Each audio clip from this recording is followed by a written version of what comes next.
Tonight is going to be Session 0, Part 2.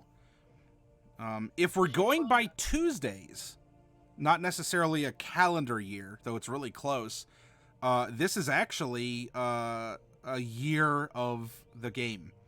Our first Session 0 was on, I think it was July 9th of last year. At least that's when the post in Discord was showing that Session 0 was uploaded to YouTube, and some notes were made. So, happy 1 year. My goodness. Yeah. Happy 1 year. Happy birthday. Happy 1 year. Happy birthday to me on Friday. Oh, hey, someone's going to get a birthday to you credit. on Friday. Mordecai gets his birthday My birthday credit inspiration. the one that I can get. So if you haven't used it yet, you better use yours now before it resets. I wasn't here when I was first introduced to the game. Yeah. Just a I was little. not here for Session 0. Just a I was little 3 shy. sessions in. Yep. No headset. But tonight we'll. It's not that we won't role play because we have an ample opportunity to do so. But we can also talk some mechanics. We can talk what is going to happen, not just with lore or if you have questions, because I know that Fluffy was asking things about adjective use for the Shadowheart Empire, the political structure of the other countries in Mesotopia. We can certainly address these issues because they would very much come up in planning and recapping, and you talking in and out of character about, well, I'm thinking about this power and we're level 10. Should I respec something because I am allowing for that? And Xanathar's is open. So, I mean, I believe it was okay with everyone that you dip into Xanathar's. Yeah. And I'm fine with that because we're at this. We've been into it for a year. You've otherwise tolerated my core rulebook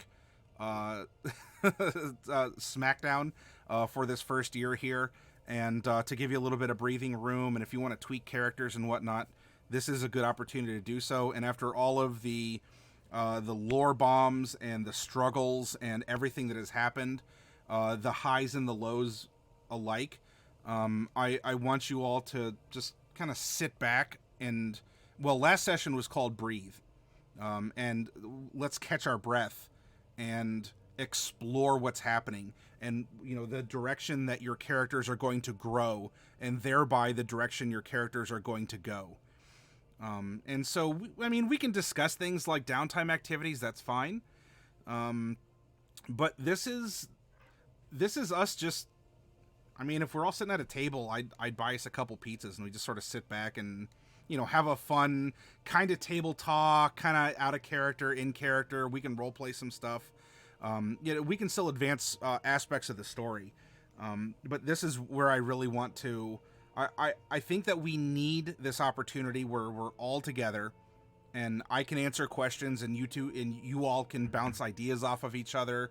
And then also, Derek, that you're very much a part of this as the player, let alone then as a way to introduce your character, which we can talk about the character in an out of character term, as we're discussing roles within the party, strengths and weaknesses, aspects of who's bringing what to the table. I'm perfectly fine with that if you want to share some, none, all of that info. That's quite all right. I know my role. I'm the sacrificial lamb, so this way we don't have to sacrifice the sheep.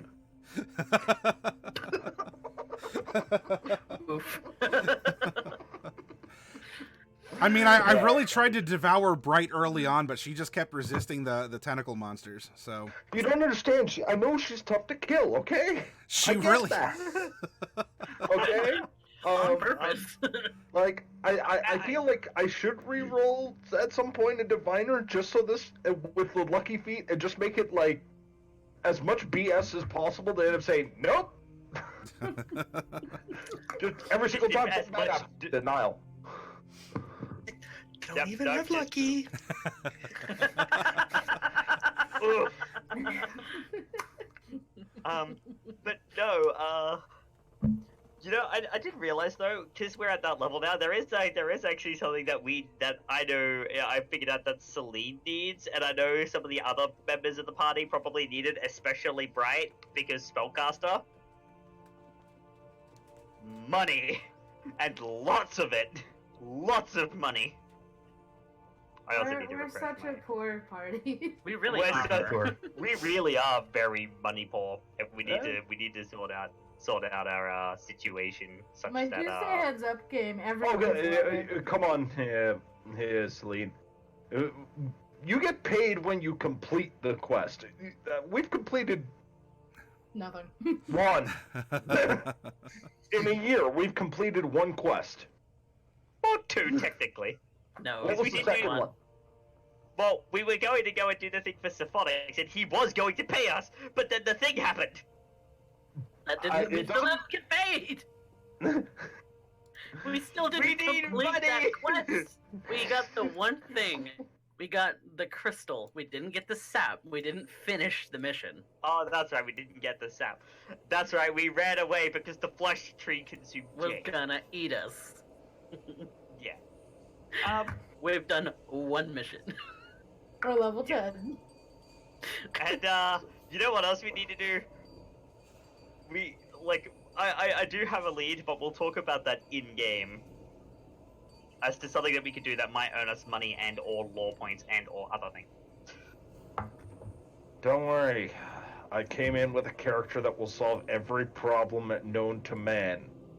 And to Eldritch Beast. And to Vampire. And Fae. And it might involve a Warhammer or two to the face. Sounds delightful. Sounds absolutely delightful. I believe you guys had a lot of money, but you What do you lost mean it had? all.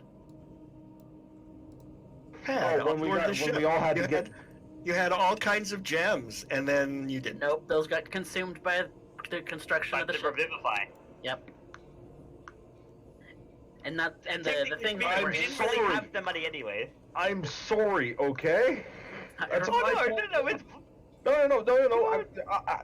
You wanna know what? I rolled for blame. I got the natural 20. I'm taking this, okay? My fault. I mean, if you want to say that, then I'm not gonna stop you. But we don't blame you. Yeah. All the raw materials that we had, including the gems that were inside the worm creature, got consumed by building the ship. Yes. Not to mention, it really like in terms of the money we did, it wasn't really worth all that much. Like it would have been maybe like 1,000 GP at most. And at 10th level, 1,000 GP isn't very much. No, it's not. Especially since you because said that starting is usually at that Yeah. level is usually like 5 times that plus some. Well, we know where you can get some cheap scrolls. if you want to be a thief. I Mordecai didn't is say not. that. I'm not above it. I'm trying to figure out why I can't drag your all's tokens onto this map. Am I just being a derp here, or has it been too long? It's been a week. I shouldn't be any less derpy in this system. Is there a token layer? There Yeah. should be. I'm on objects and tokens right now. Hey, I dragged mine out. There we go. Oh, all right. Well, hey, if y'all want to drag your tokens out, Boink. There we go. Oh, right, I can't do that. Whoa.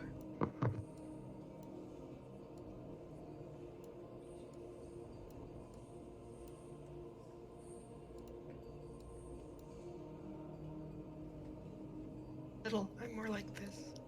I will be here. okay. And Although technically, up here, because I'm now back at my full 6'2". 6'2". Mm-hmm. Hold on. 6'2". Yes, 6'2". Because then when that wild magic happened, it shrunk me 3 inches.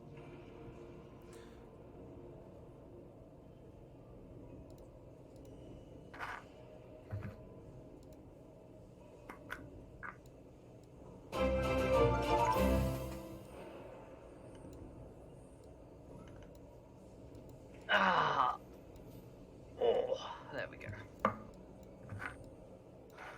But All right, there's Mr. Halver. I don't have a token for him, so I was working on it. You needed to give me more notice. no, that's fine. It'll be done by now. Don't worry, Dark Wolf. I ended up having a Blitz art session yesterday, but to the point where I hit delusional status, and I Oh still my didn't gosh, finish. Why did you stay up that late? Because it wasn't finished. He Still literally on. told me like an hour ago, hey, can you make a token? I'm like, yeah. You know, good. Work, not gonna work be in done. progress. Yeah, Art I'm takes a much professional. of that. That's all right, Matty. It's fine. All right, I mean, so look at Mr. Halver is here. Norlai, you are getting to sit at his right hand, and Bright, you are on his left. And so this is the backdrop for conversation right now on catching up on roleplay. As through Mr. Halver, I might be able to ask questions or interact with you.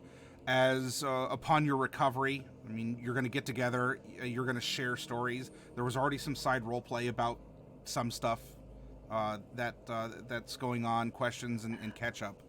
And so, should you need to reference other things, that's fine. And in fact, if you want to make plans as well, I have both the Mesotopia map as well as behind this is the Mesomasca specific political map. And we can flop between these two if you need to do any sort of referencing. And I have the documents for each of the regions that I can open up, and we can talk about information or some lore or some things that are notable. I don't have everything because I went through and I established the major concepts of the places. You know, I can't tell you what's going on in some backwater province in Fallfire Plains, but we can make it up as we go along. But I can tell you that in Fallfire Plains, there's a war going on between thieves guilds. Like, that's a big thing that's going on, and it's really tearing at the underpinnings of society there. good thing we're not there then, right? Mm-hmm. Okay, you decided. The blessing no, is so that the bard gets check Discord when possible. At this if it point, is all good. I don't really have Celine any is kind of questions. unapologetic about the fact that they may or may not have started a war.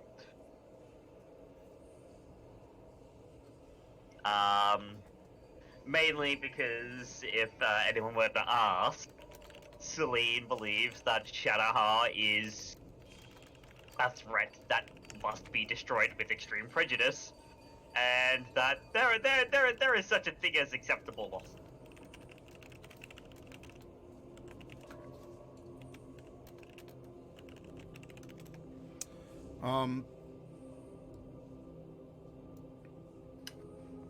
Sorry, I was replying as I was receiving. The fickle god was being channeled through me, as the fickle finger of fate was pointing towards Mordecai, and something was going to be happening. Ooh, okay. I'm just gonna very quickly, Alright. very quickly grab my snack. I had a bowl of popcorn ready for this. I don't really have any questions, so.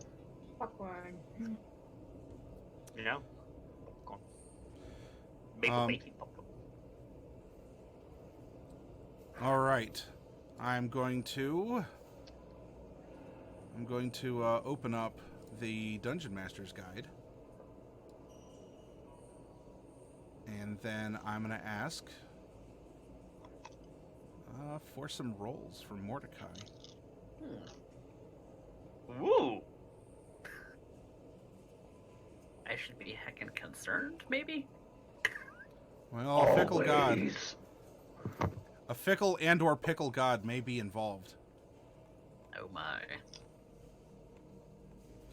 and so scrolling.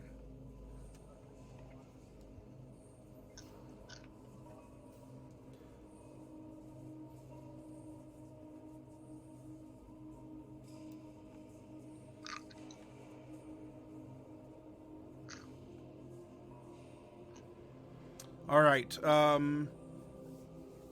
I need Mordecai to roll a percentile set for me, please. Alright.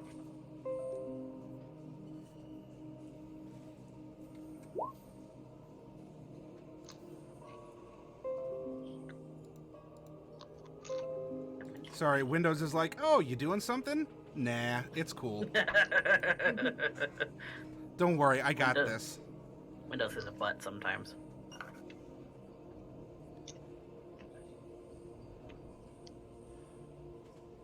All right, with a 73. Mordecai, roll me 4d6 now, please.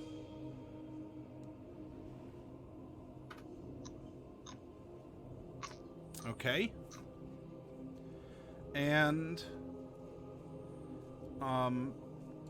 this is going to be for some coinage.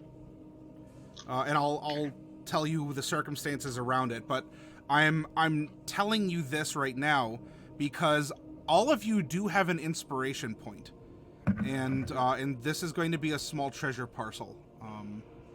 So next up will be a roll on magic item table B.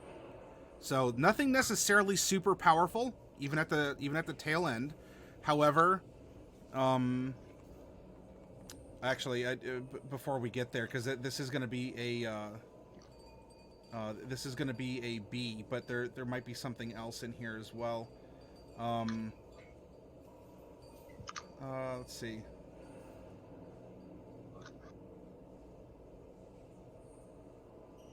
Roll a d20 for me. 5. Okay.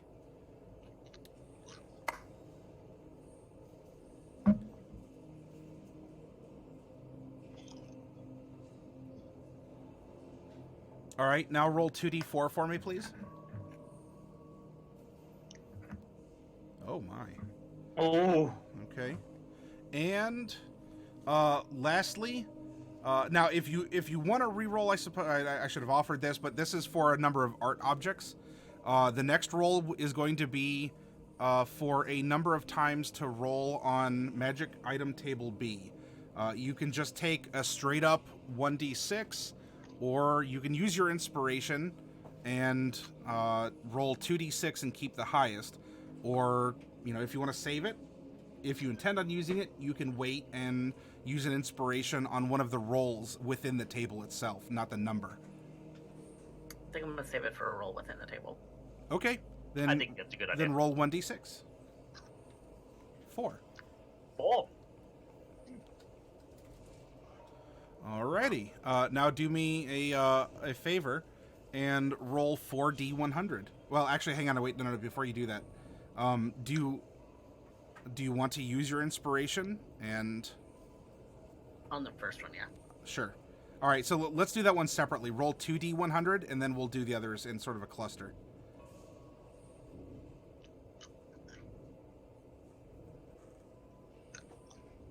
A 40 or an 88. So with this, you could have a potion of Hill Giant Strength or Goggles of Night. Does anyone here not have dark vision? Everyone at the table has dark vision. Yep. Yeah. I guess the potion. Okay. So you use your inspiration point, and you have a potion of Hill Giant Strength. Now you can roll 3 percentiles, and let's see what else is being a part of all this. What's the dice with the good A juju? 96, an 89, and a 29. All right, a 96 is a robe of useful items, which is Oh boy, you've got a lot of rolling to do, Matty. which is rather handy. Yeah, we'll take care of that on the side here, unless for some reason you need to start tearing off pockets in the middle of a dinner. Right. 89 is a helm of comprehending languages.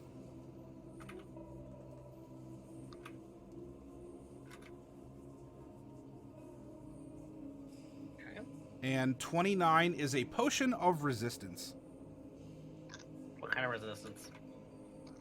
Well, that's another roll. Yeah, It's a that's D10 roll. how many damage types are there? Is there 10? It's a D10 roll for it. Yeah, it's it's for energy types. Where's my energy types? There is a table for them. Probably be like chromatic orb. I could find it or something, couldn't I? No, because that doesn't have all the energy types. Oh, it doesn't. Okay. Armor of resistance. If you go to armor of resistance on page 152, there's a D10 table for the types. They use the same table for all the like potion, ring, armor of resistance. They use the same table for all of them. So. Let's see. Animated shield, apparatus of Qualish. There we go. Okay, so yes. So go ahead and roll a d10. 8. Psychic.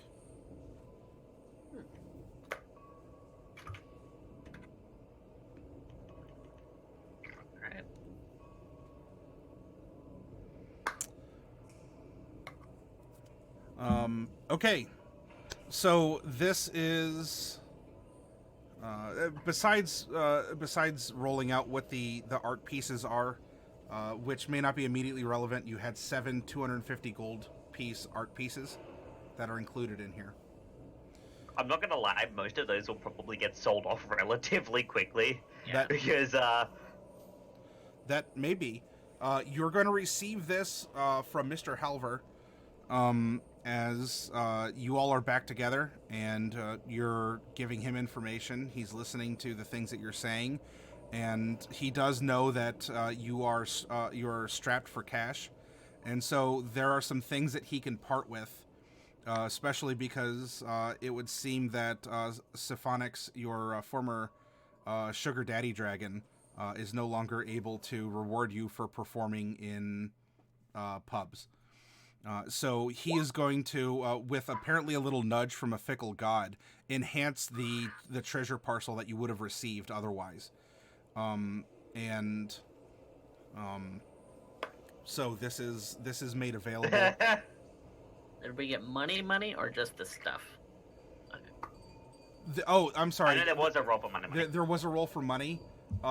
It is 90 gold pieces. He doesn't have a lot of cash, but he has things.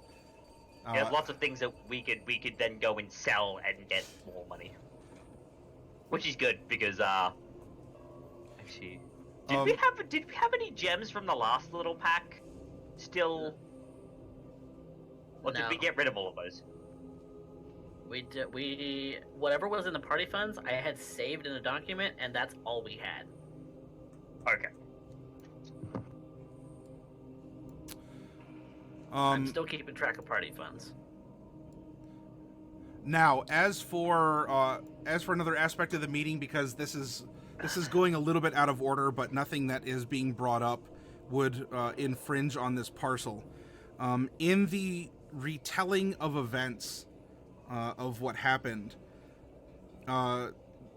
in particular for you, Celine, Mr. Halver's face gets rather darkened. Not necessarily as a thaumaturgy style effect, but it's close enough. He tells you that what you did is very much an evil act in his opinion. Now, you may not value Mr. Halver's opinion. That's up to you. But Mr. Halver is very... he's not kicking you out.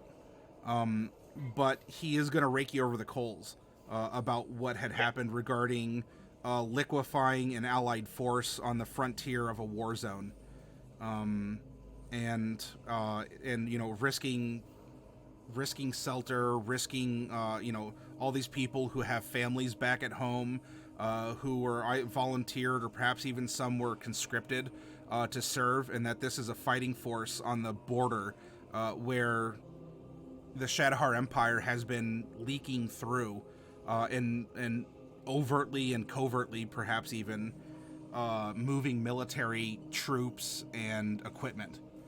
And this, in his opinion, this severely compromised that area, and also made an enemy. On that one, Celine is going to maintain the alibi of self-defense, mainly because they had no intention of allowing it to leave with the ship. It was either going to be we give the ship to them or they kill us. And that it wasn't particularly fair for them to put them in the position, but that also doesn't mean that she doesn't feel she it's not that she doesn't feel remorse for what she did, because, you know, in the end, yeah, it wasn't very nice. It wasn't very nice at all. In fact, it could very easily be seen as evil. But at the time, it was felt as an acceptable act. And she will also add on that, and this is something that Mordecai have been arguing this whole time. And there's also the thing that in the end with Seltur, that if it did end up killing Seltur, that at the very least it was in a way that Seltur might have been okay with going out in an absolute blaze of glory.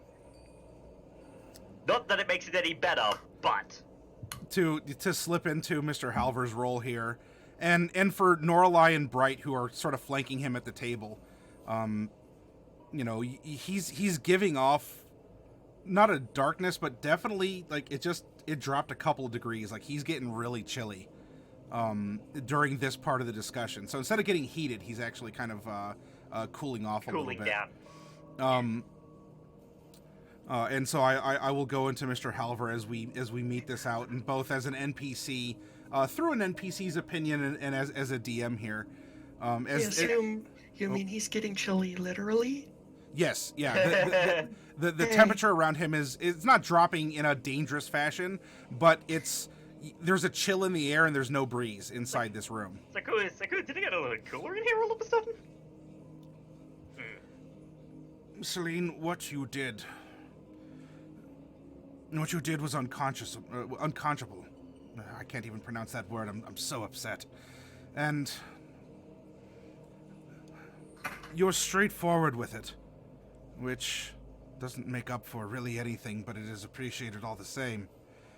But you were half a mile away, and you directly flew over the fort and unleashed a vat of acid upon them. I can't really tell you if Seltur even would want to go out like that. I think... Look, you have your own connection with your goddess. One that's not unfamiliar to me. But you have some soul-searching to do. And I think that you need to... He looks over to Norlai, and then looks over to you, Celine. I think that you might need a little time out. And Norlai, he said time out. This is... I mean... I think you need to reflect on what you did, and all the lives that you had affected.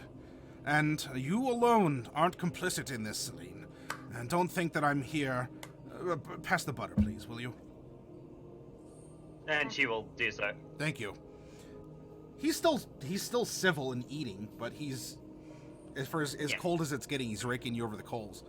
Yeah. You've I mean, she...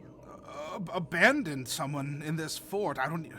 And then the murder and Mordecai, not that I know you very well. I really don't know you much at all besides the things that Norlai and Bright were to tell me, but... yeah, I mean, from everything that happened, you may very well have been paralyzed by fright, but to allow this to happen, to argue afterwards, sure, that because you do. I would hope so. That might be proof, all the proof you could ever need to show that you might still be a human being. But to argue about this and the tragedy, but just to run, to not stand up with your friend, to work with authority or assert yourself over someone who murdered dozens of soldiers in a wartime effort. Mordecai, would you like some peas? No. No, very well. Norlai, here's some peas. Yeah. Yep, you're gonna have to clean your plate. You know the deal. Now, To be honest with you, sir, I didn't know that the device had actually been constructed. yes, well. Now there's a aberrant flying creature, I suppose, that's on the loose. Yeah.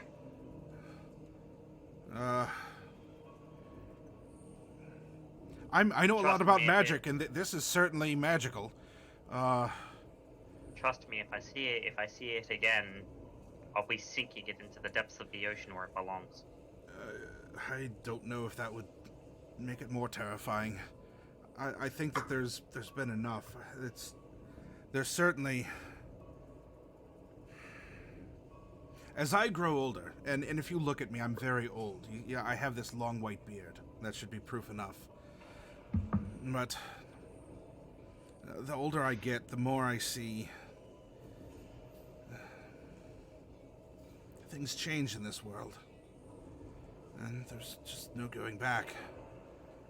And it's amazing to see what happens with... You offer a skill set to someone, and then the extent to which they use it can make you proud as a parent, adoptive or otherwise. And Norla, you get sort of a head ruffle. It makes you proud as a teacher, as a parent, and in some ways it horrifies you as you learn that this may very well be the future of the world that you're leaving behind to them. Norla, don't worry, I don't intend on dying anytime soon. Oh, that's... Yes.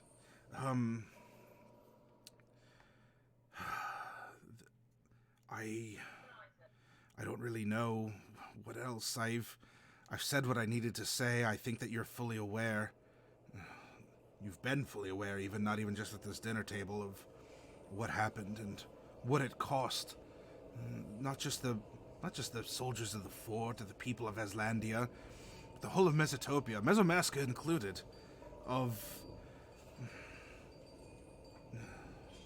just a lot. It's difficult to account for these things when you're trying to keep track of decisions and the way things go. Maybe I'm just being an old man, a little bit too much of a curmudgeon. I'm not in a place to punish you.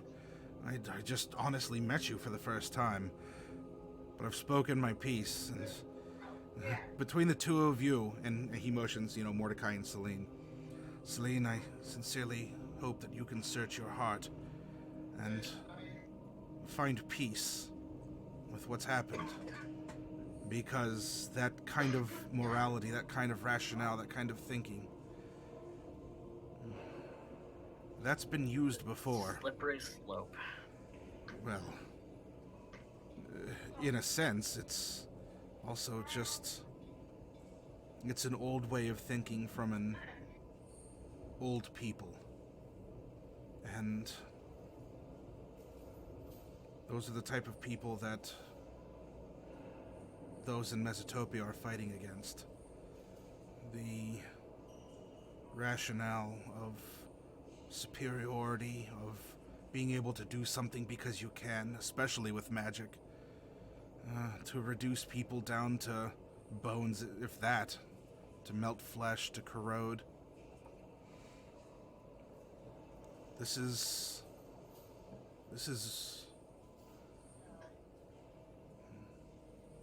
the old ways of Ouijas and necromancy.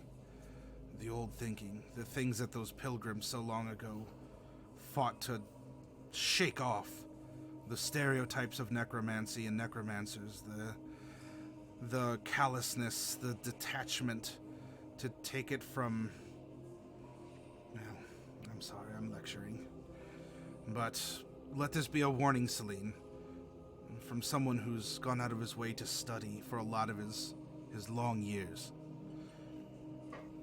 This is a dangerous path. And whether through the help of your friends and or your goddess, I hope that you will reconsider traveling down it. It will lead you to power. I promise you that. I promise you will be so powerful if you follow it. But what will be the cost? Mr. Halver, Yes. I can tell you that I don't plan on dumping any more vats of acid on any more soldiers. I'll tell you that much. I should hope not. The act at the time was unnecessary. In my mind, at the very least. Unnecessary evil. The validity of my decision, of which has been discussed and argued over several weeks between myself and Mordecai of what happened. But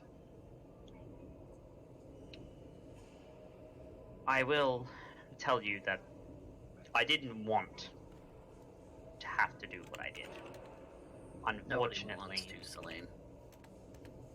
Well, that is not true at all. There are some people who would very happily take joy in that. We've met people like that. I'm sure if Grimhilda was in our position, she would more than happily dump the acid on the soldiers. Oh, speaking of her, Oh, don't tell me. we encountered her.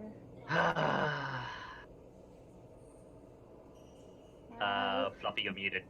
Couldn't hear anything. But I said stop, you can't tell her. She said not to tell her. okay. Too late. It's like wonderful. I was But practicing my silence spell. but no, You should tell me Mr. sooner. Halver, Good I evening. have always been of the belief between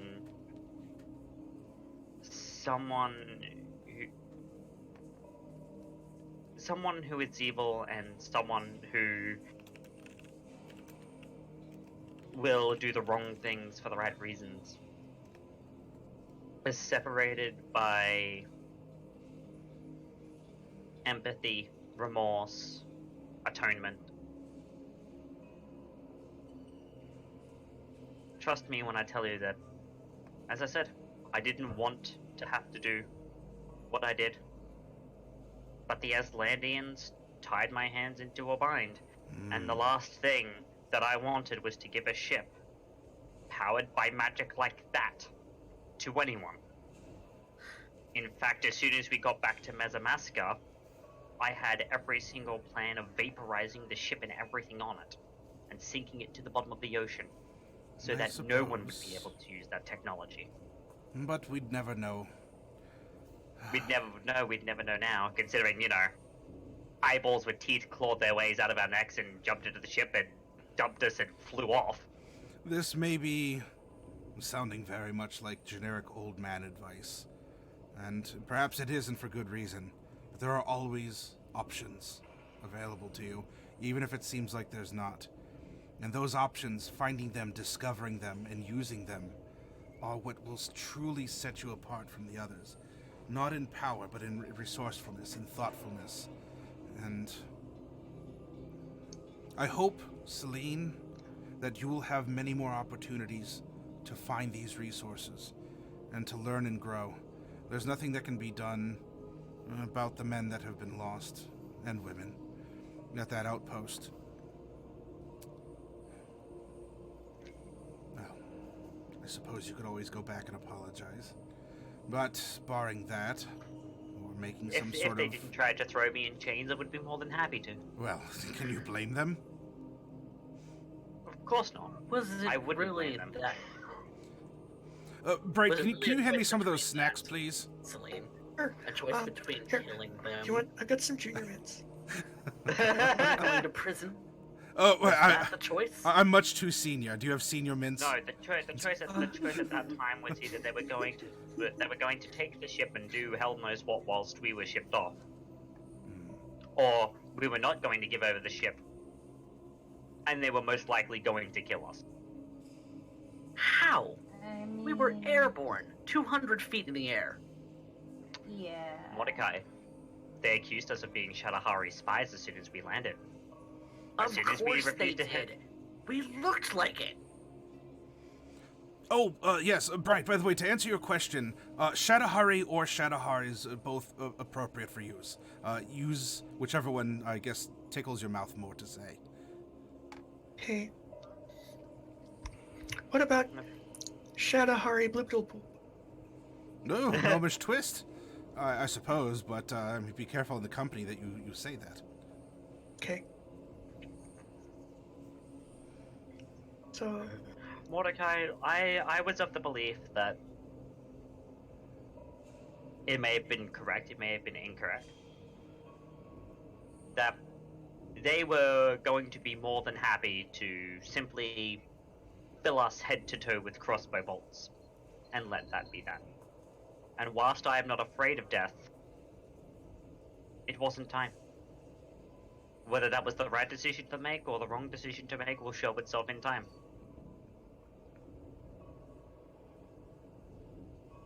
I suppose so. So it's like I told you on our rather long trip towards Lacuna. I'm not particularly happy that I had to do what I did. I'm not particularly proud of what I did. But I felt it was something that needed to happen. And whether that be for better or for worse will show itself in time. Norlai and Bright, not just the food that we're sharing is on the table, but there are some very deep confessions and facts that have been brought up.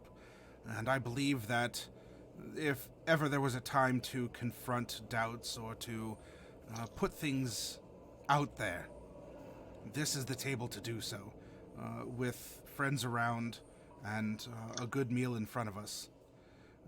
If you have insight or would like to give your opinions as to the events that happened in the desert as shared by Mordecai and Celine, the loss of who's sitting Seltur. across from Mr. Halver? Celine is. Okay, so he has a good meal in front of him. That's good to know. Yes. Looks like there's some biscuits So- or something right here. Yeah, I mean, I wasn't there, and so I've been trying to do as much listening as I can. I mean, gnomes talk a lot, so I've heard. I don't know, it doesn't seem to me that I talk a lot, but other people sometimes tell me that I do. I don't know for sure, but I've been trying to do as much listening as I can because I wasn't there, and I mean, I know sometimes people do things that they have to do to get out of trouble, and that's just what people do. It's not good or bad. When you're in a desperate situation, you can do just about anything if you have to. But there's a bunch of things I don't understand, like why it is that Mordecai was wearing a Shadahar uniform, and how it is that Celine lost half of her body. Maybe that seems more important now that I think about it. I would be more than happy to explain both of these things to you, right? Please do. If you'll excuse me, I'm going to go make a good traditional snack, and I'll bring them back to share with you all. So actually, Mr. Halver's gonna get up, and he's gonna trundle to the kitchen for a little bit. On the matter of Mordecai's Shadahari uniform. Very early on into our desert trek, we were captured by the Shadahar. And, eventually we befriended them enough to give us clothes, and that's all they had. Yeah. That was... As for... They dressed you and Seltur in fairly common clothes. They dressed me in a military uniform, and I have no idea why, really. But it seemed like they were... I mean, they had some kind of reverence for me. So Yeah. They don't have reverence for you. Fire Mordecai. has They been have dressed reverence like for the fact you. that you're a vampire. I think they probably just wanted to. That's why they must have just They- wanted to transform you into one of They them. they openly wanted to spread the disease of vampirism. Okay. But I mean, vampires that they have working for them. So why would they need Mordecai? They already have lots of loyal vampires. Who knows? I have no insight into that, They- really. Okay. They have vampires in their colors. Whether that means they're actually working for the Shadowhara or not, it remains to be seen. For all we know, we could just be running into a long string of rogue agents who just want to feed. That seems But- unlikely. I think that there's probably more to it than that. I would But- imagine so. Now, as for your other question, the thing that caused this. Yeah, how you got that stylish head wound. It goes down my arm too. That's good to know. At least you can hide it easy. Well, yes and no. I can I now, don't exactly have an illusion to cover it up anymore. but I Oh, don't no, have the illusion. we're in a big city. You have to wear a mask. Yeah, it'll be fine as long as we're here. And I've been working on a spell where I could disguise other people instead of just myself. So I could cover it up for you. It's like magic makeup. That seems fun. That seems fun. Maybe we can have a little bit of a talk about that later, Brett. But Okay. to answer your question, I walked the line between this world and the next. I bowed before my goddess, and she spoke to me.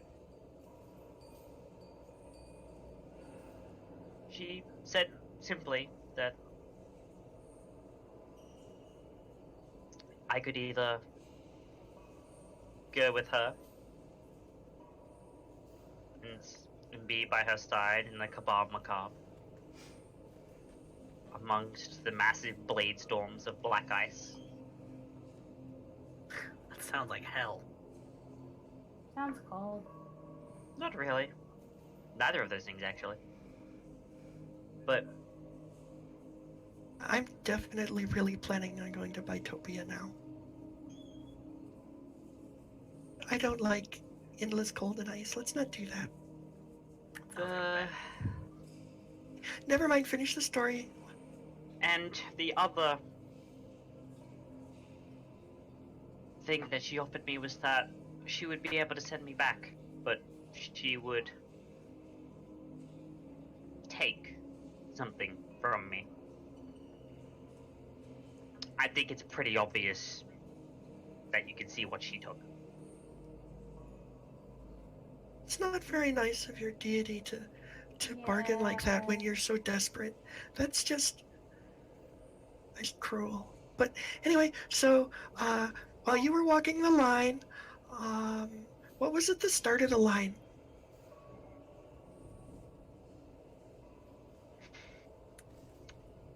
A very large number of sand dogs. What's a sand dog? They sound cute. Not They're really, they're very horrible and they're- large. I hate They eat things. They eat everything. Speaking of you eating, don't and know how to take Mr. care. Halvard comes back in. He has a plate. For you, and he's walking around and he's putting several sticks of celery in front of you that have peanut butter on the inside curve, and then some little kind of triangular pieces of bacon with little round tops on them, stuck up in the peanut butter. Okay. This is it's a very, I guess you could say it's a family recipe. I hope that you enjoy. It's a very good snack. Bright, for you, I didn't include bacon. I appreciate that. So instead, I just sort of simulated it with some leaves. You can pull those out if you don't want to eat them. But appearances matter. Yeah, I'll try the leaves, see if they agree with me. It is called, this dish I call you omelette.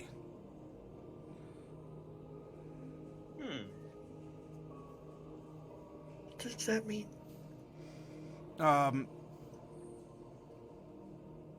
It means. Celine, do you speak Draconic? I do. So you would know the meaning of this.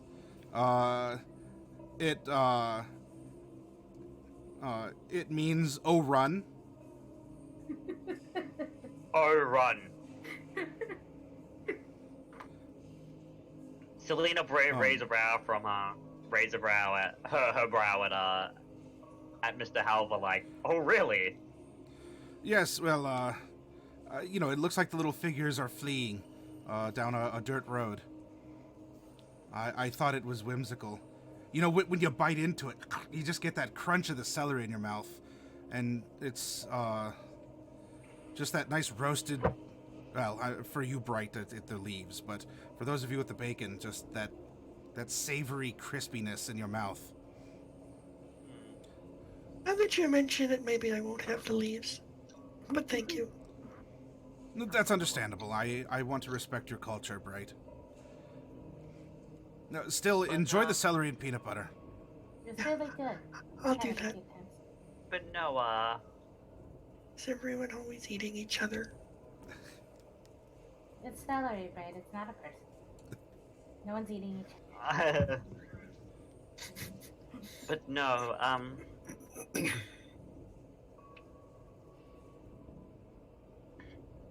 it was a fair enough thing that my lady asked of me. I think that it is fair that something as powerful as resurrection come with a price. And I mean, besides, I now look like an avatar of my goddess. yeah.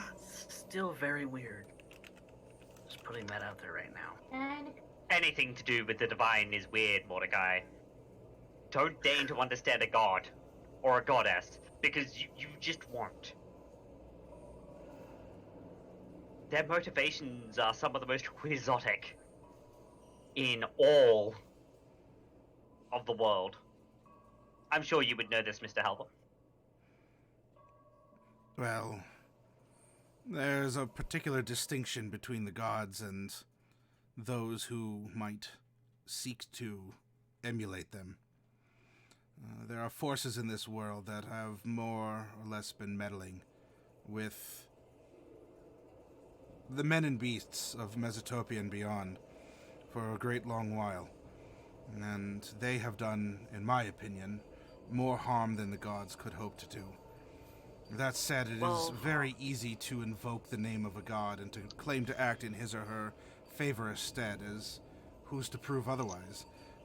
Perhaps you brought this up, Mordecai, with Celine in your arguments on board the ship, but anyone could say something that they've been touched by a god, or that they're working as a hand, or as a finger, or some other appendage, and any sort of cosmetic blessings aside.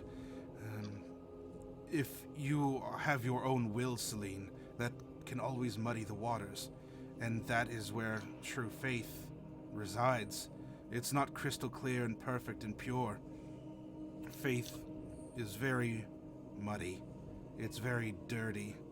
Faith can make someone very filthy at times. And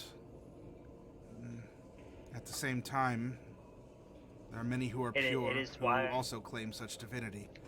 And they may have even earned it. It's fickle. Sips a little bit of water. Then describe it anymore. Ulamble. That celery just kind of snaps and crisps, and the little bacon just sort of disappears with the peanut butter and the celery as he munches. I'm numb. I suppose you could put it that in that very fine line between faith and zealotry is where I find meaning in life. Whether that path is a good path or a bad path to walk, well, you may do well to consider that should you ever encounter this Grimhilder von Alle, then. I mean, she's She right is here in the- town. We can go see her whenever we want to. Not like she left, but she might have. Maybe. It's Grimhilda, I wouldn't be surprised. But, Yeah. I don't like her. I will say, I've never had good experience with zealots. I'll just put it out there. though, there are two things that I would like to do. The first, and she looks over to Seltur Sings, is that she should be given a proper burial, or at least a memorial, somewhere. A proper what? Memorial, that's what you said. Yes. Uh, We don't know. I don't know whether she's dead or not, but from the sending that we wait, tried, wait, which wait, didn't wait. work. Wait. Wait. You don't know where she is? I thought you must have, like, left her. I thought she The last, must have... the last what? that we saw her was at the fort. Remember that back in the Dragon Graveyard, we tried that sending before we left, Yeah, and we got no target. so, just meant I'm that she making went an educated back to assumption. Symphonics or something. So wait, where did you see her last? Did you look there? She might still be there. We tried to contact her. It didn't work. Yeah, but we couldn't contact each other either. I mean, it's just like the sending spell isn't working across the ocean for some reason. Oh no. Oh no. Very different. Very different.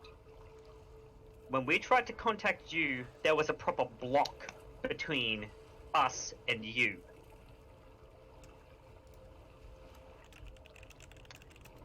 When we tried to contact Tibber that time, it was kind of going through, but not properly. This, there is no block. It's just there's nothing on the other end. And it was the same thing with Symphonics as well. Okay, so she's with Symphonics then. Not necessarily. Not So necessarily. if you know where you left her, you could probably find Symphonics, because I have a bone to pick with him. We all do. So you haven't actually said, you said you saw her at the fort, so where did, like, what, did you split up? Did she take a different ship, or what happened?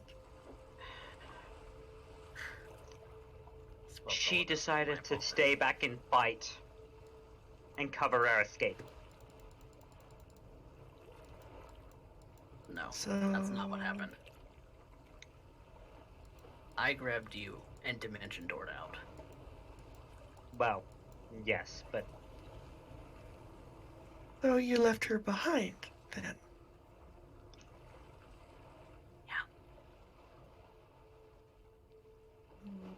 That's my fault.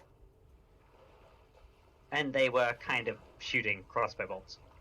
Well, of course they're shooting crossbow bolts. It only makes sense, Had right? people shoot at us before. Shooting at us. Look, Makes sense that they were right. trying to shoot at us. It's basically that it's an educated assumption, but it's probably a correct one that she has passed on. She already cheated death once. You guys do a lot of cheating death while we're not with you. Yes. I hate every minute of it. So... Celine just Because pets I Mordecai in the head. panic when that happens. Celine just pets Mordecai in the head like there. And it's not it's like it's not a condescending there. It's like a soft, gentle like there. Like it's meant to be like genuinely comforting. It's like You're not very good at it. it's like it's the thought that counts. Least comforting cleric ever. Exactly. I'm a cleric of a death goddess. What do you expect? I'm Then not you- Huggles and rainbows like that. What's his face? Lathander? Yeah, Lathander. Anyway, I've worn it Hey. on my sleeve ever since we first met. it's a very educated assumption to assume that she is no longer in the land of the living, and as such, we didn't even get to know her that well, even though we spent a lot of time alone. But I was you know, starting to like her. she was it was getting better. In I was not wanting to, find a mason, cave her head in at every single moment of the day, every time she said something snarky towards me, because she tended to do that a lot. And uh, it was kind that's of what she was. I mean, I only knew her for a couple of days. So, I mean, I didn't really feel very much about her at all. Wouldn't have left her behind. And she traveled with you all that way. In the end, we didn't She was have a with choice. you almost as long as I was. Brian, in the end, we didn't have a lot of a choice.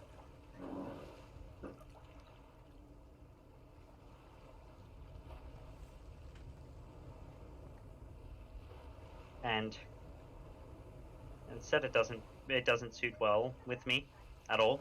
But all I can do now is give her a proper funeral rite and set up a memorial that is fitting for her. Mordecai, it seems like you have something to say, and this is the table at which you can say... I'd say anything, but I don't know. You might actually say something that would upset me, more than I already have been. But take the risk. I don't think you'll find a more delicious set of dinner rolls or a more understanding audience than these people that you've been friends with. Look at Noralai here. I mean, she's a very understanding young woman who's been through a great deal, and the things you're talking about may be unsettling, possibly evil through neglect or action, but it's a learning experience. And this is the opportunity for you to get out what needs out. Let's get that poison out of you, Mordecai. And he goes and pours water. Definitely feel like I was neglectful.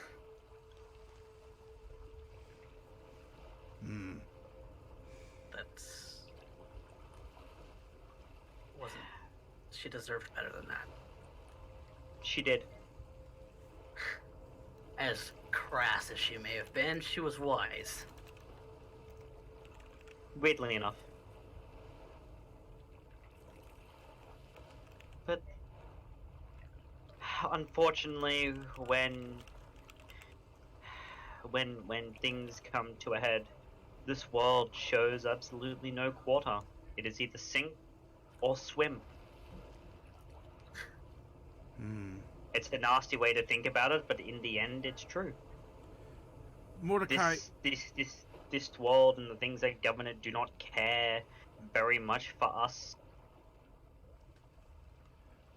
All you can do is try and find a place to get into your good graces or live in the moment, which is what Seltur did. Tell me about Seltur from your perspective. I believe I understand Celine's view of her.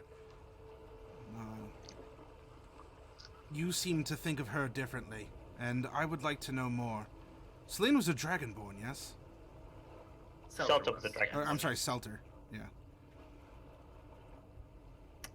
She was hedonistic. Very in the moment. Very in the moment. But at the same time, she's imparted words of wisdom to me that I never thought that anyone I know better than her could say. And she hardly knew me. And I don't know, that just struck a chord with me. Plenty of things she said struck a chord with me. Did some of those strikes hurt? Of course they did. It wasn't Seltur if there wasn't at least a little bit of pain involved. But in that, I never thought about it that way, kind of way.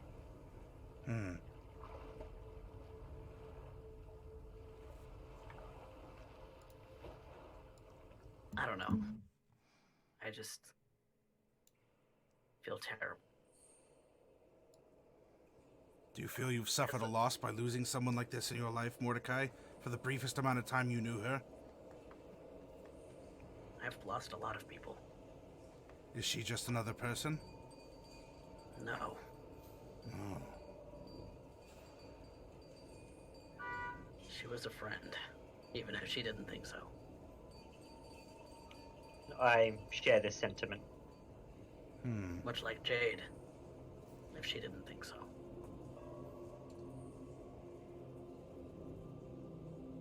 So yeah, I feel responsible.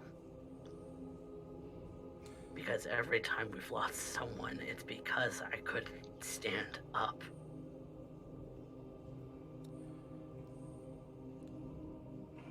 We're responsible for Jade.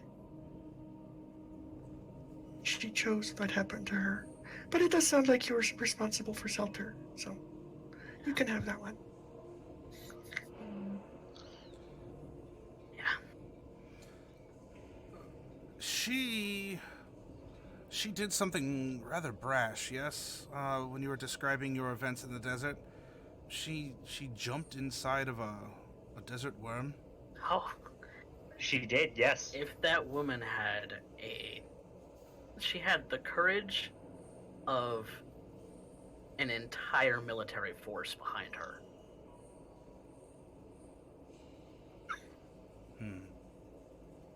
I wouldn't necessarily say courage. Then what I would you call say- it then? I would say bravado, but not baseless bravado. Bravado backed by determination. And can you tell me again can you tell me what happened when that engine punctured inside that thing? How did she survive that? She didn't. Well, not fully, anyway.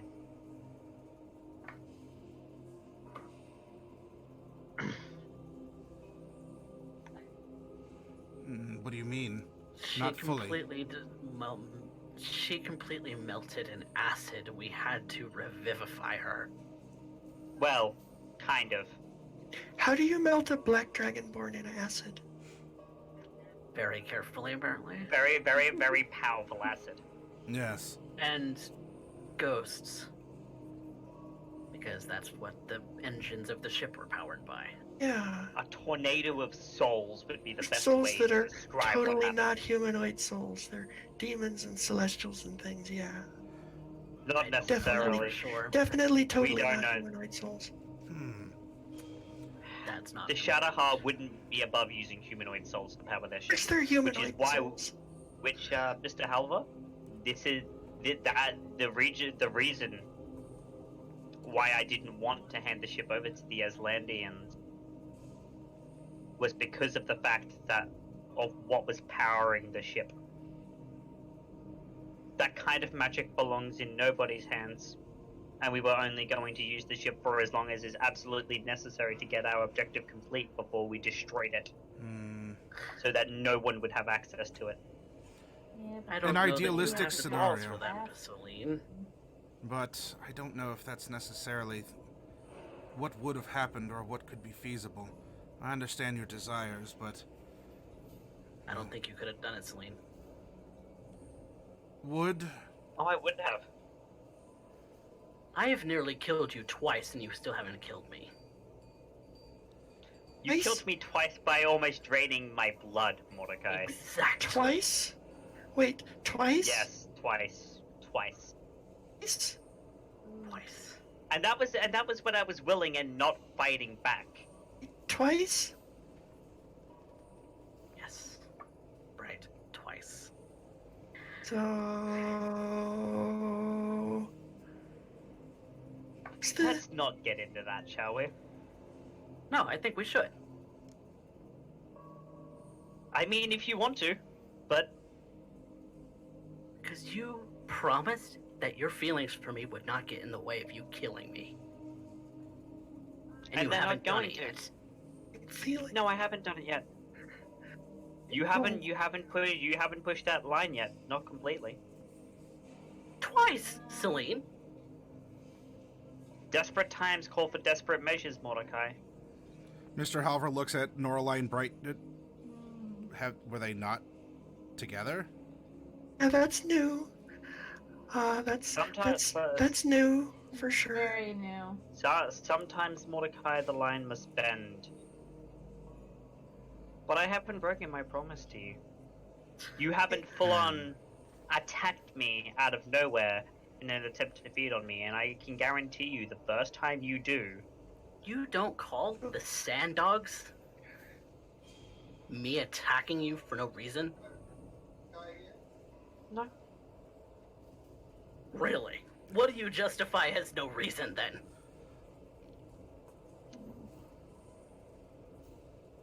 If it happens, you'll be dead.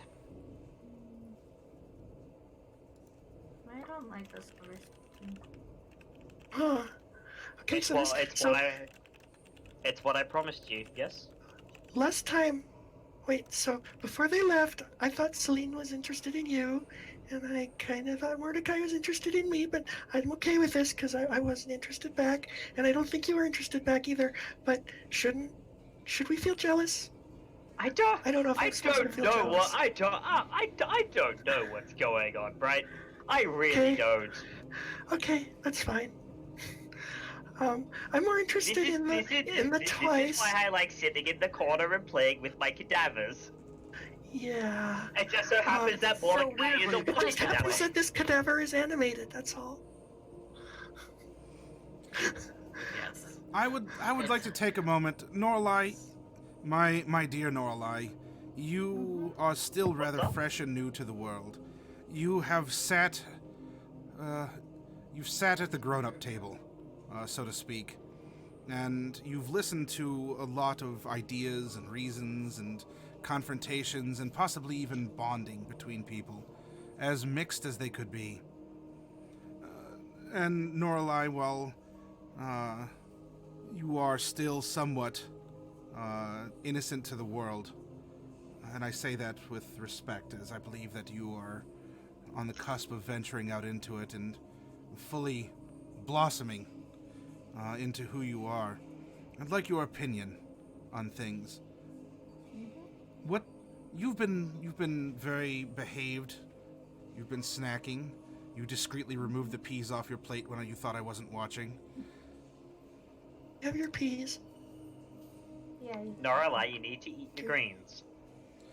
I don't mind Get them real greens. I quick. just don't like peas. They're nasty. But what is your take on these events? On Seltur, Celine, Mordecai, the desert, Grimhilder, your brother? I think that you need to speak, and you need to speak from your heart. You can offer a point of view on all of these things that none of us here, I think, can truly understand. Well,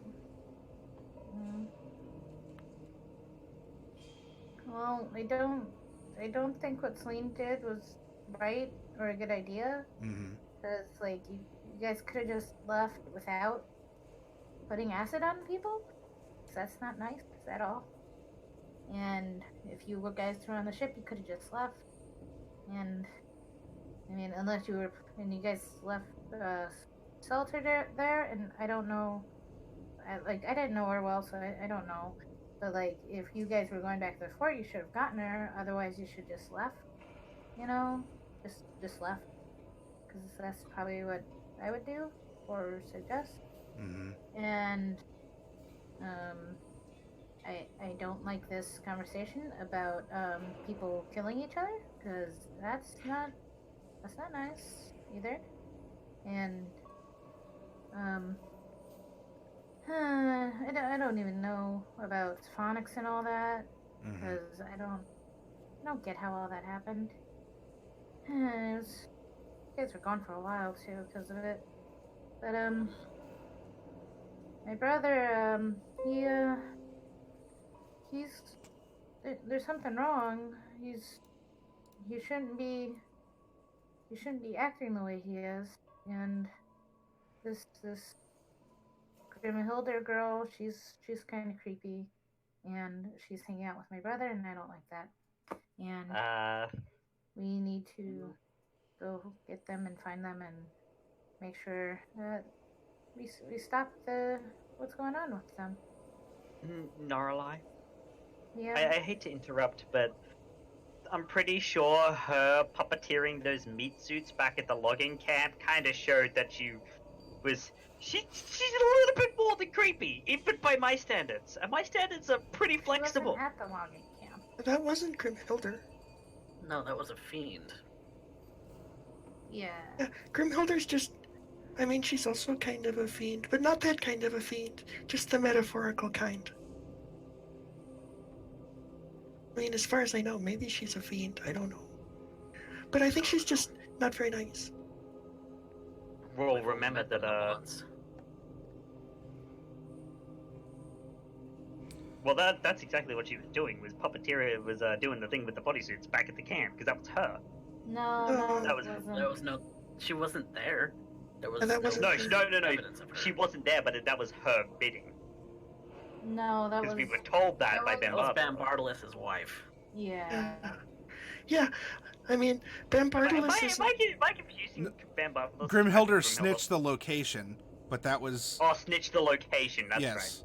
but that was the So, I mean, extent of she her known interaction with that combat. Okay, well, even then, like, she kind of told the meat suits where he was, and anyone who's willing to interact with those kinds of things on a friendly term is just a little bit more than creepy. Yeah, but, like, she's actually creepy. And the fact that you just called them matter. meat suits. That's what they That's were! not nice. They were people. They were They people. were once. people. They were people, yes. They were people who had something absolutely terrible happen to them, and they were turned into meat suits. Their souls were ripped out of their bodies, probably. Not a good... It's not a nice way to think about it, but it's illogical. I don't like necromancy. Norlai, tell me, everything you've heard I at do this t- table, this is the world in which you and your generation and those to come are going to be inheriting. How does that make you feel? It's not very nice, I guess. No, the world's not a nice place, and it never has There's not really been. much we can do about it. There's so much going on. Are you so sure there's nothing you can do about it? Let's say that you could. I guarantee that you feel could. so small. What would you want to do? What type of world would you like to live in? What would be your Mesomasca, or even your Mesotopia of choice, my dear Norlai? I don't know. I just want to get Loki back.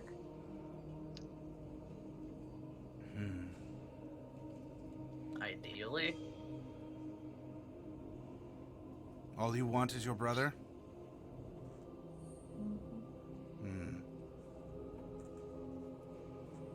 I'm not gonna lie, I would like to live in a world where I don't have to draw a line in the sand, wake up in the morning, look in the mirror, and go, what am I willing to put up with today? Not this! Yes.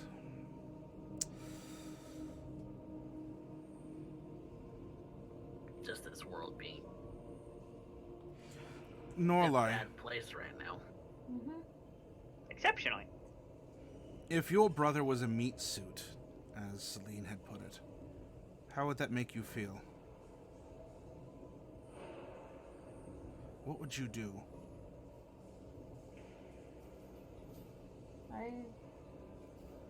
I don't know. You're going to have to think about it, my dear. I think Lokiadius has put himself on a very dangerous path, as much as we were talking of slippery slopes before. And the path that he's on perhaps isn't slippery, but I believe that it is taking him further away from you, Norlai. And even in his physical presence, I don't think that you could ever truly have your brother back. Not as things were, which seems to be a not so gentle reminder to all of us. Me included, my sweet child. But I believe that you are going to have to come to terms with things that have happened that are beyond your control and your desires. I don't believe Mordecai asked for his vampirism. I don't believe that Bright asked for her gifts, or curse, depending on her feelings on that matter. I'm still not sure. And you, Norline, never asked to have your brother take the path that he did. Or for yourself, perhaps, to have these powers. Norline, do you blame yourself for driving Loki down that road? Because you can use magic and he couldn't? Do you blame yourself? I don't know. If I could take away all your magic, right now and here, would you ask me to do so? Absolutely painless, and might even tickle.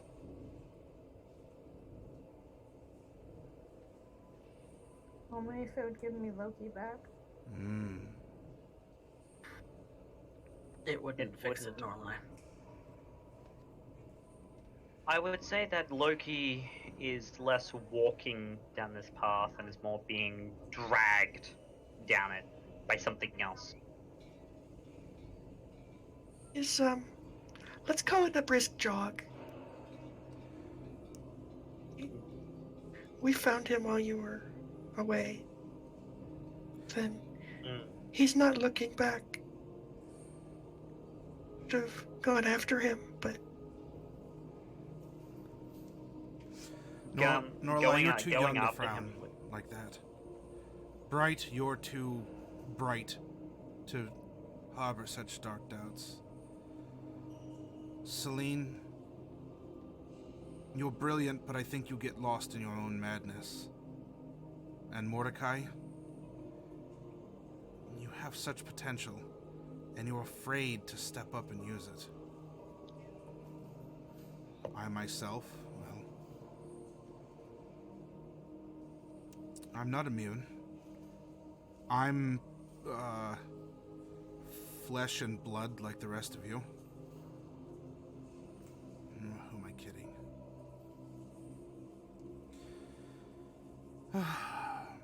I, too, then, will put something on the table. I don't want to sit here looking like some austere judge, like I've never made a mistake. I am not just Mr. Halver. I am also Delis of the Blue Flame. And he is going to, Bright, he's going to transform into Delis of the Blue Flame, as you know him. yeah. And on top... Maybe the others didn't. On top of the...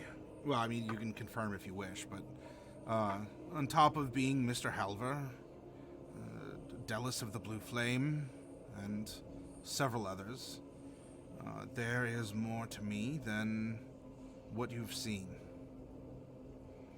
And if, in my own way, I can continue to serve, inspire, or perhaps if any of you do need that tough hand, that tough love, then maybe a little bit of fear. He pushes back and stands up. Oh, these old bones. Oh, they just aren't what they used to be. Norlight, Bright, you might want to scoot your chairs a little bit over, please.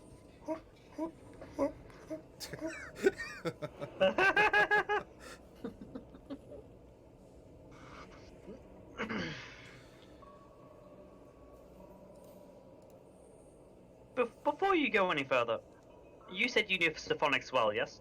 Yes. Then I think I know what's coming.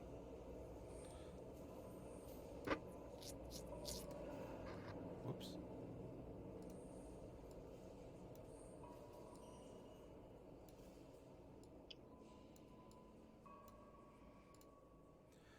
And as these two kind of boop boop boop boop boop boop off to the side, you see Mr. Halver's flesh just sort of tear away and evaporate as he uncoils and elongates himself.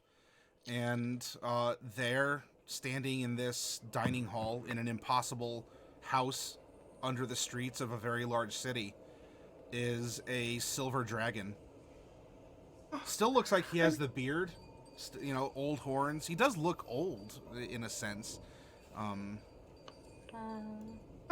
I'm so glad you finally transformed. I was so tired of keeping this a secret. We went for a fly, and he told me stories, and he had this magic coat that made me turn into a giant tiefling, and we went flying all around the town, and I swallowed a bug, and it was horrible, but it was otherwise fun, and he told me all these wonderful stories, and also I watched his memory discs, and I'm just so tired of keeping it all a secret. For the record, I did not know about this. Still growing. Hold on. Not quite there. You're gonna break Celine does chuckle softly at that. Oh my. But Another actual facts dragon. Little bit more.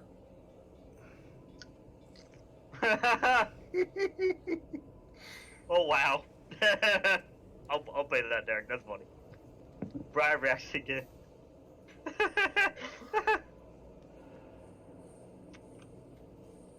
Well, that's not a sight you see every Bright sees bugs as Mr. and Mrs. Tenement chili.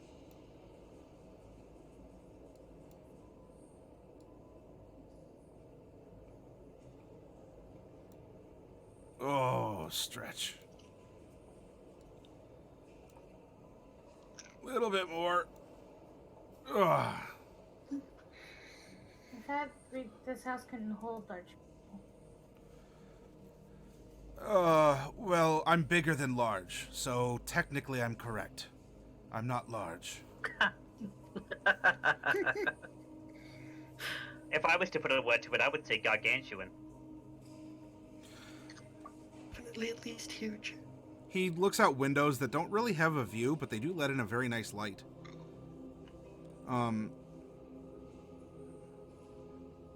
You were honest here at my table, and I'll be honest with you. If it weren't enough in this world that there are fae and vampires and an invading army and the strife of life, which includes missing a brother, questioning your faith, finding the courage inside you to make a decision, or to just accept who you are and what you have, whether it's a blessing or a curse.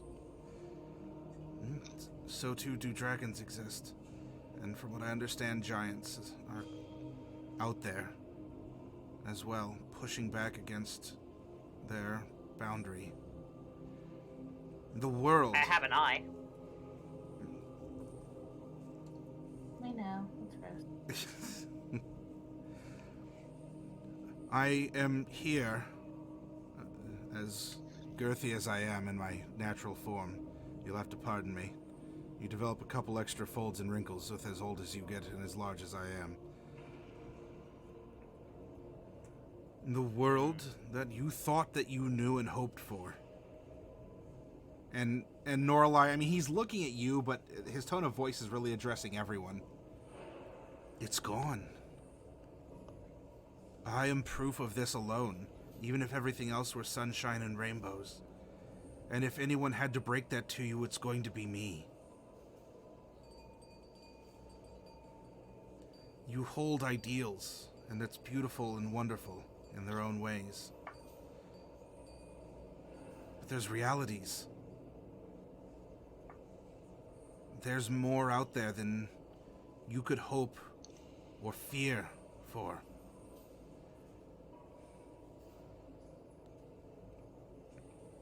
Bright, you mentioned that you saw the discs. Sorry about that. I didn't know they were your memories when I looked at them. Well, I don't necessarily have everything labeled because I don't expect people to go into my super secret area and look through my stuff. So, pardon me. Norlai, it was her idea. No, it wasn't. Figured as much. Celine is like, Celine just kind of looks at Brad like, we should throw her under the bus, right? What's a bus? I know It's an it's expression. about the size of a dragon. The height, It has wheels. the height of my Like a car. ideals It's a big cart.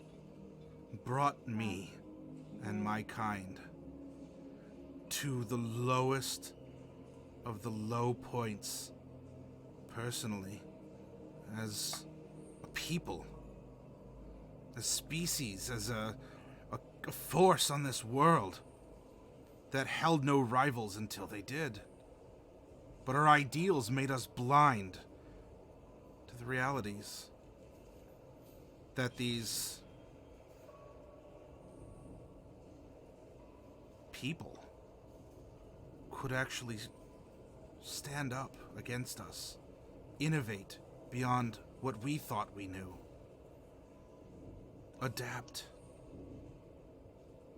and murder us.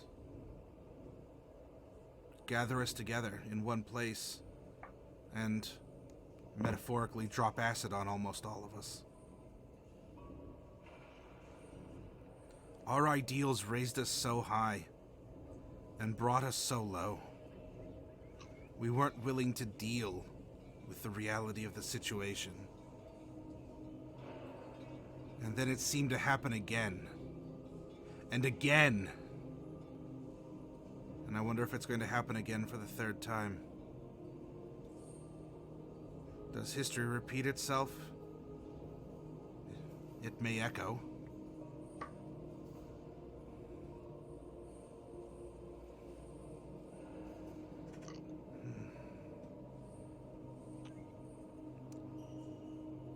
I don't want you to not have ideals, but you need to understand the world that you live in. You need to understand who you are, where you stand and sit, what you're willing to do. Mordecai, it sounds like from your description of Seltur, she stood for every ideal she had.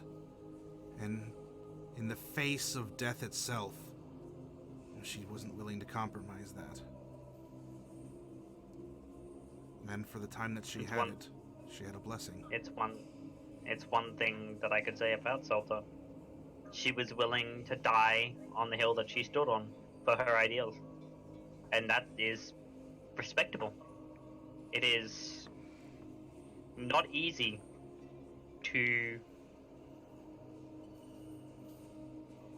stand on your convictions in the face of everything, even death. There are very few people who can do that.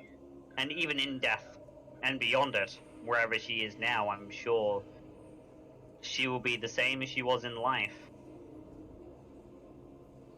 Taking no quarter and getting what she wants, whether it be through persuasion or force.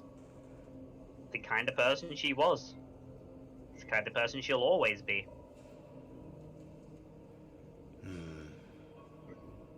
And as much as she was a pain in my behind, I can respect that.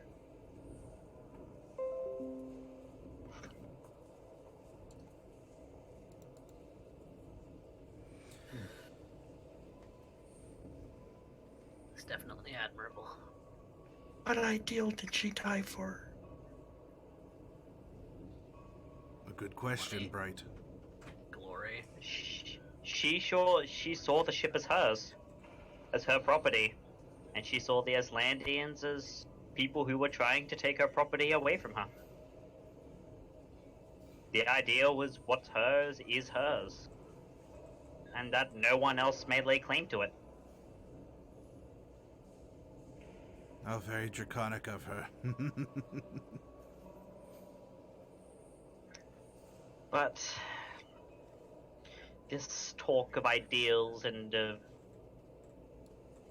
reality of situations and how our ideals blind someone,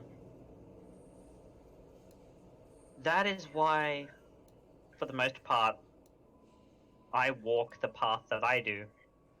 The cute little dragon. Boop, boop, boop. He shrinks back down. Because for each person with noble ideals in their head, there is a person without them, whose ideals are nihilistic, self-defeating, destructive. Well, There are many different ones that you could use to describe it, but it is why I walk this path between the light and the darkness as I do, because neither are inherently good or inherently evil. you have a lot I to think walk- about, and you have a lot to digest in your bellies and in your minds. That transformation took a little bit out of me here, so I'm going to retire my old bones and take a bit of a nap. Norlai, you know the deal about cleaning up the dishes, and you can take them to their rooms. You are free to use the library, but I believe it sounds like you have some thinking to do, and you have some goals to set, and you might even have some of your own personal faults to confront and shore up or find strength in another to help overcome it. When you decide what you're going to do, let me know, and I'll help you more than throwing some treasure at you.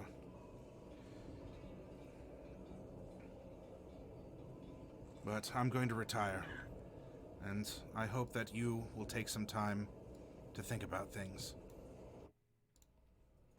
And rest well. Good night.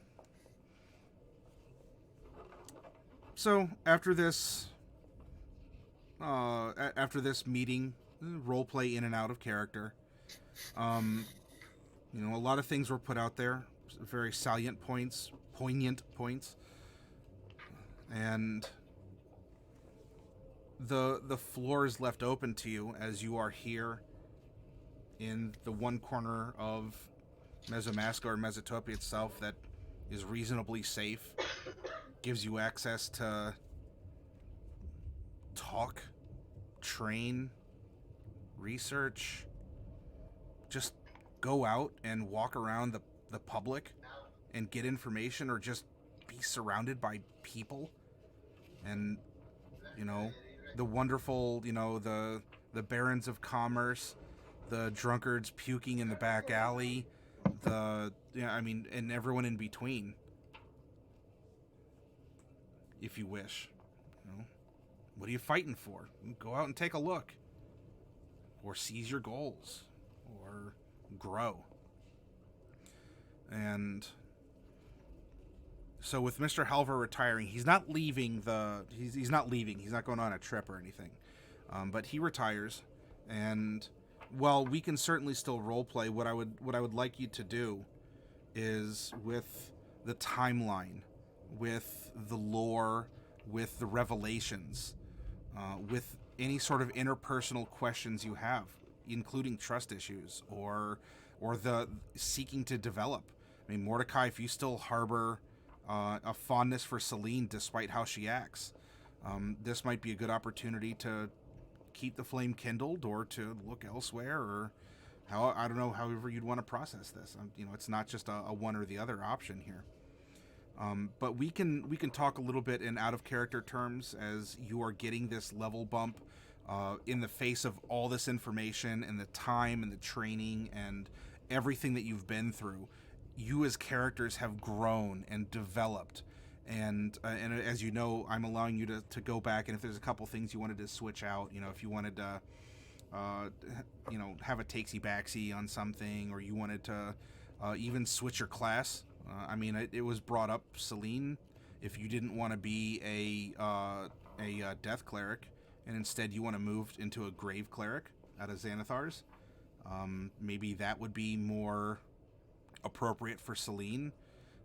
It's your call, but these are mechanical out of character options that are available to you. And what I'd like you to do is to, I discuss it. Let's have a session Ponder zero. Ask me questions if you have. Consider these things. And then of course, Derek, that you're invited in and say, well, are we missing anything, or this is what I can bring to the table, and such. But what I'd like to do, let's take you all can start that process right now, but I want to get up and take like a 10-minute break, since it's 1 a.m. right now, my time anyway, and you have to leave at 3, correct? Lethality. Yeah, I do need to leave Okay. at 3. So we'll Should be use 5 this as o'clock. our break point. We'll take about 10 minutes or so, get refreshed or whatnot, and when we come back, we can still role play if you want. But I got a lot of the role playing and the challenges and to set the stage and conversations, and then we can discuss things as this is session 0, part 2. We can talk about the campaign. We can talk about politics of the region of things. And I don't have anything I have questions for about that. So if not, then that's fine. We can continue to move on, but this is I don't want to rush through things. You all are together. There's nothing immediately threatening to eat you besides Mr. Halver, but he's a known quantity at least. That probably puts his snack of choice and perhaps even some of his word use in an interesting light now too with his revelation. But yeah, isn't Snack his neighbor's name? Yeah, it's his neighborhood name, Snack. His neighbor's name? His neighbor's name is Snack. Yeah, so maybe you always thought it was Snap this whole time, Nora, like the guy with the missing horn or something like that. But I guess it was Snack. All right, so let's take a 10-minute break and we'll come back and let's breathe.